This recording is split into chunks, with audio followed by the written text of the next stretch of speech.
in some weird way, and then it'll straighten itself out. SSD storage, like what should be hardware buyers should be aware of? Like what will be like the configuration of the servers? Yeah, see, this is something which is new enough that with every one of our customers, we actually tell them what to buy.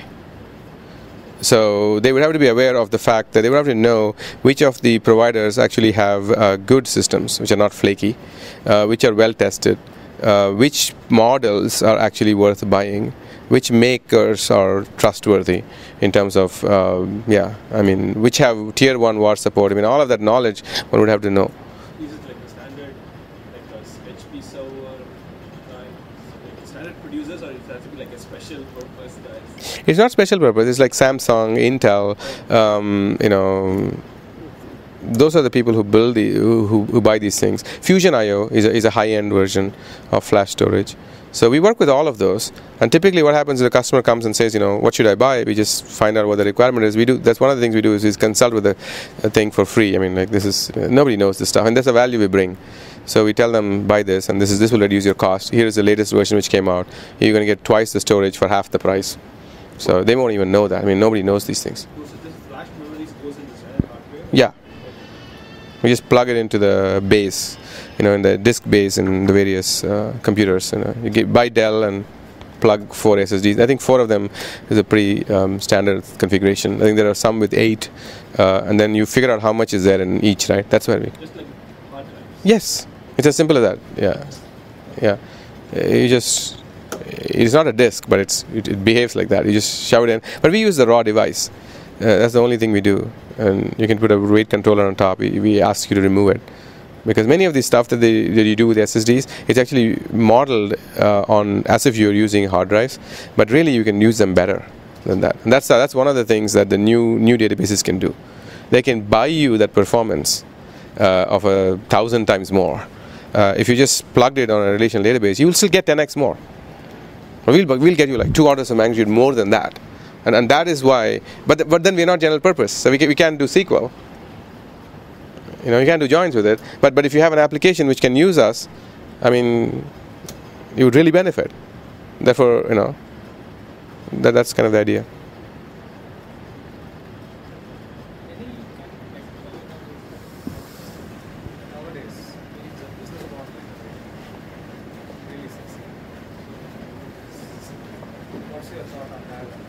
Yeah, the question was regarding that a technical innovation also leads to business model innovation, and what my thoughts are on that. I mean, to some extent, the Citrus Leaf business model is as old as software, right? We are basically selling software for money. That's all we're doing. And to some extent, this actually happens to be an innovation. And because when I go and talk to people, they're going like, everybody believes that software will be free. And I think software is never going to be free for mission critical applications. I think it is easy to get carried away that the existing mission critical applications that people use, right? They all use software and they all pay for it. The new ones coming on board, I think many people haven't realized that they are actually mission critical applications of the future. Your company will not survive with 10 million users if you can't actually get to 100 million users. It doesn't matter that you got 10 million today. Nobody cares. How are you going to get the next 90 million? I mean, there are companies struggling today because of that. I mean, the biggest is my former employer, like Yahoo, right? I mean, they're figuring out how to get more value out of the users they have, how to get more users, right? If that's what everybody is going to be running, those are the mission critical applications in the future. If these are not mission critical for most people today, they just have the website on the side. SaaS companies are going to run into this because they're going to now implement solutions to all these small, medium businesses. So how are you going to deal with the scalability of this stuff? How are you going to make sure? Are you going to just install a MySQL installation for each user? Good luck. Good luck. I mean, it's not going to work. I mean, it's just the scales are just not there because the person who figures out how to do it with less is going to just grab every one of the small and medium businesses, and then all the other guys are going to go out of business, right? I mean, this is what happens typically with every industry we see. Like Google is now big because they just killed everybody else, right? and it's going to keep on going. And of course, it's not going to happen in the same industries. It's going to happen more and more as things happen. And if you see that, then the business model innovation is, exactly how to make those things happen. And there's a lot of innovation happening everywhere. And I'm not really qualified to speak on the business model innovation in some sense, because my innovation is like going back to basics, which is not innovation. Okay, it's definitely not innovation. But I think there's a good challenge there. It's a good question though.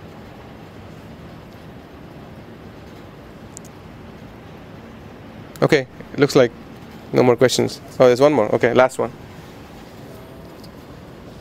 Tell us 3 reasons why you went for noSql.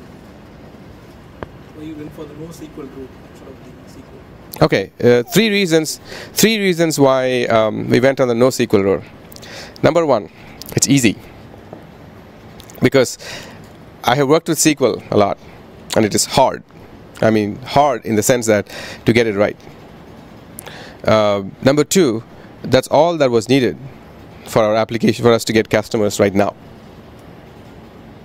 And the third, yeah, you asked me for 3 reasons. I'm trying to rack my brains as to why. So one is easy, the other one is it's necessary, right? Because otherwise it doesn't make sense. So everything like kind of matches, easy and necessary. The third reason was, I don't know. I mean, maybe it kind of. I don't think we had a third reason. Just to ride the wave. Pardon? Just ride the new wave. You need some disruption. That's a good answer, but that's after the fact, right? He asked me why did we choose it. We didn't choose it because we rode the wave. We chose it because we knew it. It was easy in the sense that we knew what it was all about. The second one was like, that's what was needed. So everything was good. We don't have a third reason actually. And then you had another question. That's the last one, right? Actually, you said the second reason was that's what we needed. Yes. In terms of this, in a shorter term, That was sufficient. Yes. So in a longer run, we'll be switching over. So I'm just trying to understand. Yeah, you're trying to ask me the question which I'm trying very hard not to answer. Because previously you said it's a food for thought. You posed it to the audience.